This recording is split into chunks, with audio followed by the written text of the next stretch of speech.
नमस्ते जी, वैदिक राष्ट्र में आपका स्वागत है। आज 7 अक्टूबर है, गुरु गोविंद सिंह का बलिदान दिवस। इसीलिए आज आपके लिए एक विशेष लेख हम आप लेकर आए हैं। आगे बढ़ने से पहले वैदिक राष्ट्र पर हम लगातार आपके लिए महापुरुषों के जीवन प्रसंगों, वैदिक सिद्धांतों से संबंधित वीडियोस लेकर आते हैं। इसीलिए वैदिक राष्ट्र को लाइक करें, शेयर करें, सब्सक्राइब करें, बेल आइकन की घंटी को दबा दें। कीमती सुझाव कमेंट करना ना भूलें। आइए विषय की ओर चलते हैं। गुरु गोविंद सिंह का जन्म 9वें सिख गुरु तेग बहादुर और माता गुजरी के घर पटना में 12 जनवरी 1666 को हुआ। जब वहाँ पैदा हुए थे उस समय उनके पिता असम में धर्म उपदेश करने गए थे। उनके बचपन का नाम गोविंद राय था।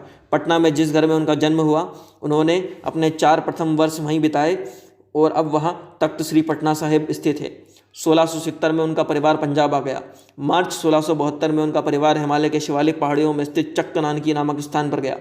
यहाँ इनकी शिक्षा आरंभ हुई। उन्होंने फारसी संस्कृत की शिक्षा ली। एक योद्धा बनने के लिए सैन्य कौशल सीखा। चक्क नानकी ही आजकल आनंदपुर साहिब कहलाता है। गुरु गोविंद सिंह सिखों के पवित्र गुरु ग्रंथ साहिब को पूरा किया। इन्होंने अपने गुरु के रूप में उन्हें सुशोभित किया। विचित्र नाटक उनकी आत्मकथा माना जाता है। यही उनके जीवन के विषय में जानकारी का महत्वपूर्ण स्रोत है। यह दशम ग्रंथ का एक भाग है। दशम ग्रंथ गुरु गोविंद सिंह की कृतियों के संकलन का नाम है। उन्होंने मुगलों या उनके सहयोगियों के साथ 14 युद्ध लड़े। धर्म के लिए समस्त परिवार का बलिदान उन्होंने किया। उन्हें सरवंशदानी भी कहा जाता है। इसके अतिरिक्त जनसाधारण में वे कलिगधर, दशमेश, बाजा वाले आदि नाम से उपनाम से उपाधियों से जाने जाते हैं। गुरु गोविंद सिंह जहां विश्व की बलिदानी परंपरा में अद्वितीय थे, स्वयं महान लेखक, मौलिक चिंतक, संस्कृत सहित कई भाषाओं के ज्ञानी, स्वयं कई ग्रंथों की रचना उन्होंने की। विद्वानों के संरक्षक, दरबार में 52 कवि और लेखकों की उपस्थिति थी। उन्हें संत सिपाही भी कहा जाता था। वे भक्ति और शक्ति के अद्वितीय संगम थे। सदा एकता, प्रेम, भाईचारे का उन्होंने संदेश दिया। किसी ने गुरुजी का अहित करने की कोशिश भी की तो उन्होंने अपनी सहनशीलता, मधुरता, सौम्यता से उसे परास्त किया। गुरुजी की मान्यता थी कि मनुष्य को किसी को डराना नहीं चाहिए, ना ही किसी से डरना चाहिए। वे अपनी वाणी से उपदेश भी देते थे कि बे कहूँ तो देत नहीं भय मानत आन। ये बाल्यकाल से ही सरल सहज स्वभाव के थे। और जब नित्य प्रति गोविंद राय आनंदपुर साहिब में आध्यात्मिक आनंद बांटते, मानव नैतिकता, दृढ़ता, आध्यात्मिक जागृति का संदेश देते। वस्तुतः आनंदपुर आनंद धाम ही था। वहाँ पर सभी लोग वर्ण जाति भेदभाव के बिना समता और समरसता से अलौकिक ज्ञान प्राप्त करते थे। गुरु गोविंद सिंह जी की शांति, क्षमा, सहनशीलता की मूर्ति थे। कश्मीरी पंडितों का जबरन धर्मांतरण करने, मुसलमान बनाए जाने के विरुद्ध फरियाद लेकर गुरु तेग बहादुर के दरबार में वह आए। कहा गया कि हमारे सामने शर्त रखी गई है कि कोई ऐसा महापुरुष जो इस्लाम स्वीकार नहीं कर अपना बलिदान दे सके तो आप सभी का धर्म परिवर्तन नहीं किया जाएगा। उस समय गुरु गोविंद सिंह जी 9 साल के थे। उन्होंने पिता गुरु तेग बहादुर से कहा कि आपसे बड़ा महापुरुष कौन हो सकता है।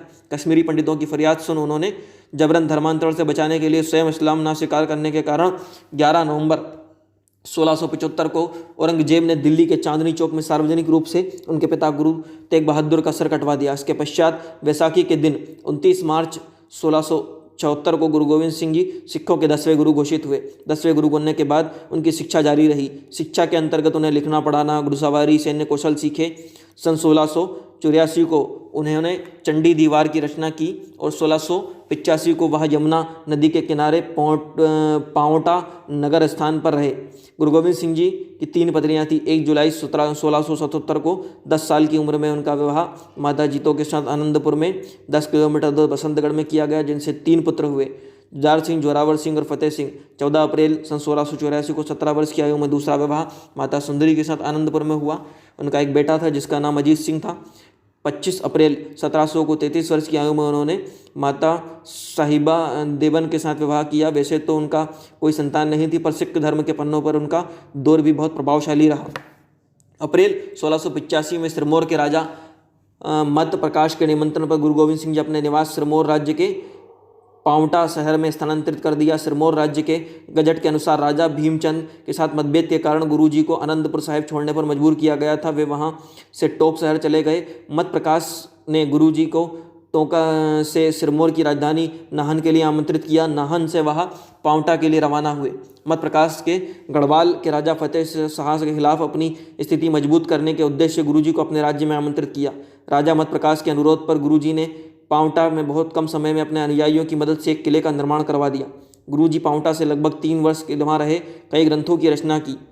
सन 1687 में नांदोड़ की लड़ाई में गुरु गोविंद सिंह, भीमचंद और अन्य मित्रों की सहायता से पहाड़ी राजाओं की सेनाओं ने अलीफ खान व उनके सहयोगियों की सेनाओं को परास्त किया। विचित्र नाटक गुरु गोविंद सिंह द्वारा रचित आत्मकथा भट्टवाहिस के अनुसार नादौन पर बने व्यास नदी के तट पर गुरु गोविंद सिंह 8 दिनों तक रहे और विभिन्न महत्वपूर्ण सैन्य प्रमुखों का दौरा किया।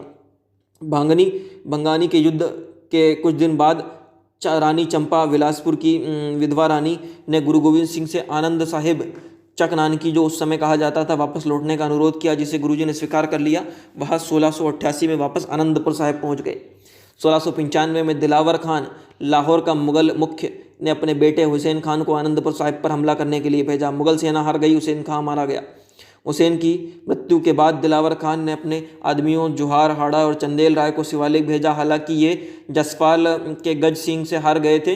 पहाड़ी क्षेत्र में इस घटनाक्रम के बाद मुगल सम्राट औरंगजेब के लिए चिंता का कारण बन गए, जिसने इस क्षेत्र में मुगल अधिकार बहाल करने के लिए सेना अपने बेटों के साथ भेजी। गुरु गोविंद सिंह के नेतृत्व में सिख समुदाय के इतिहास में बहुत कुछ नया लेकर आया। सन 1699 में उन्होंने सिख खालसा पंथ की विधिवत धर्म दीक्षा प्राप्त अनुयायियों का सामूहिक रूप से निर्माण किया।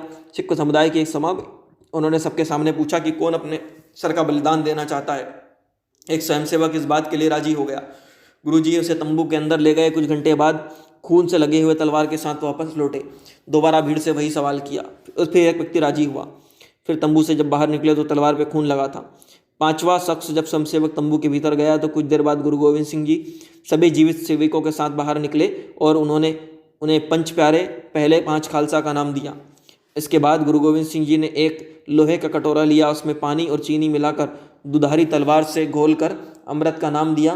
पहले 5 के बनने के बाद 6वां खालसा का नाम दिया गया। इसके बाद उनका नाम गुरु गोविंद राय से गुरु गोविंद सिंह कर दिया गया, रख दिया। उन्होंने 5 ककारों का महत्व खालसा के लिए समझाया: केश, कंघा, कड़ा, किरपान और केचरा। इधर 27 दिसंबर 1704 को दोनों छोटे साहबजादों और जोरावर सिंह और फतेह सिंह को दीवारों में चुनवा दिया गया। जब यह हाल गुरुजी को पता लगा तो उन्होंने औरंगजेब को एक जफरनामा लिखा, विजय की चिट्ठी। उन्होंने औरंगजेब को चेतावनी दी कि तेरा साम्राज्य नष्ट करने के लिए सिख खालसा पंथ तैयार हो गया है। 18 मई सन 1705 को मुक्तसर नामक स्थान पर मुगलों से भयानक युद्ध हुआ, जिसमें गुरुजी की जीत हुई। अक्टूबर 1606 को गुरुजी दक्षिण गए और वहां औरंगजेब की मृत्यु का उन्हें पता लगा। औरंगजेब ने मरते समय एक शिकायत पत्र लिखा था। हैरानी की बात है कि जो कुछ सब कुछ लुटा चुका है वह फतेहनामा लिख रहे थे, जिनके पास सब कुछ था वह शिकस्तनामा लिख रहा है। जिसका कारण था सच्चाई। गुरु गोविंद सिंह जी ने युद्ध सदैव अत्याचार के विरुद्ध किए थे, ना कि अपनी निजी लाभ के लिए। गुरु गोविंद सिंह की मृत्यु के औरंगजेब की मृत्यु के बाद बहादुर शाह ने को बादशाह बनाने में मदद की। गुरुजी व बहादुर शाह के संबंध मधुर थे। इन संबंधों को देखकर सरहद पर नवाब वजीद खां घबरा गया और अतः उसने 2 पठान गुरुजी के पीछे लगा दिए। इन पठानों ने गुरुजी पर धोखे से घात किया। 7 अक्टूबर 1707 को गुरुजी गुरु गोविंद सिंह नांदेड़ में स्थित दिव्य ज्योति में वहां लीन हो गए। 7 अक्टूबर सन 1708 को। और अंत समय पर अपने सिखों को गुरु ग्रंथ साहिब को गुरु मानने का और खुद भी मत्था टेका। गुरुजी के बाद माधोदास ने, जो गुरुजी के एक शिष्य जिसे गुरुजी ने सिख बनाया था, बंदा सिंह बहादुर नाम दिया था, सरहद पर आक्रमण किया और अत्याचारियों की ईंट से ईंट बजा दी। इस प्रकार महान योद्धा भारतीय इतिहास के गुरु गोविंद सिंह को महान गुरु हमारा नमन है। इसी तरह के अन्य प्रेरणादायक प्रसंगों के लिए, महापुरुषों के जीवन परिचय के लिए वैदिक राष्ट्र यूट्यूब चैनल को लाइक करें, शेयर करें, सब्सक्राइब करें, बेल आइकन की घंटी को दबा दें। अपने कीमती सुझाव हमें कमेंट अवश्य करें। धन्यवाद।